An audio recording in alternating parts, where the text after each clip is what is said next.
ఓల్గా అనేటటువంటి రాణి ఒకరోజు ఒక ప్రాంతానికి వెళ్ళింది.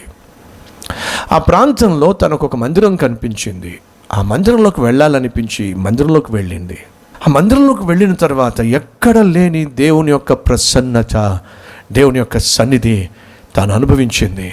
అదే మందిరంలో దేవుడు ఆ ఓల్గా అనేటటువంటి రాణిని దర్శించాడు.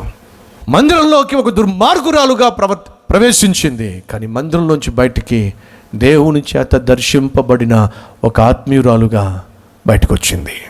అంతేనండి, తనకున్నటువంటి అధికారాన్ని పక్కన పెట్టేసింది.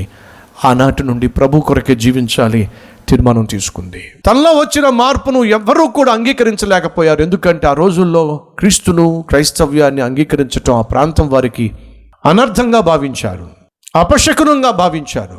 ఎవరూ ఆమెను అంగీకరించలే, ఎవరూ తన విశ్వాసాన్ని స్వీకరించలే. కానీ జరిగిందంటే తెలుసా? వ్లాడిమిర్ అనేటటువంటి అతను ఓల్గా అనేటటువంటి ఆ నాన్నమ్మ చేతిలో పెరిగాడండి. ఆ నాన్నమ్మ లోకాన్ని ప్రభావితం చేయలేకపోయినా, లోకాన్ని మార్చలేకపోయినా, వ్లాడిమిర్కి చిన్నప్పటి నుంచి ప్రాణంగా ప్రేమించే ప్రభు అయిన యేసుక్రీస్తుని గూర్చి నూరిపోసింది. ఎంతగా నూరిపోసినప్పటికీ కూడా తాను యవ్వనంలోకి వచ్చిన తర్వాత పాపము పేట్రేగిపోయి పాపిష్టి పనులు చేయడానికి పరుగులు తీశాడు. ఎంత పాపిష్టివాడిగా జీవించాడో ఎక్స్ప్లెయిన్ చేశాను. కానీ ఒకరోజు బాసిల్ అనేటటువంటి చక్రవర్తి నా సిస్టర్ని పెళ్లి చేసుకోవాలంటే, ఆమె విశ్వాసి కాబట్టి నువ్వు విశ్వాసివి కావాల్సిందే, నీకు ఇష్టమైతే నేను సిద్ధంగా ఉన్నాను.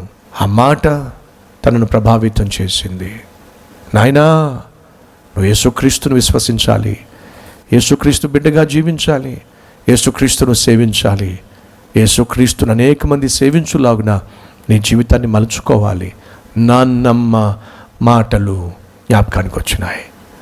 ఆ మాటల్లో ఉన్న శక్తి ఈ వ్లాడిమిర్ అనేటటువంటి చక్రవర్తిని మార్చిపడేసినాయి, పరిశుద్ధినిగా తీర్చేసినాయి.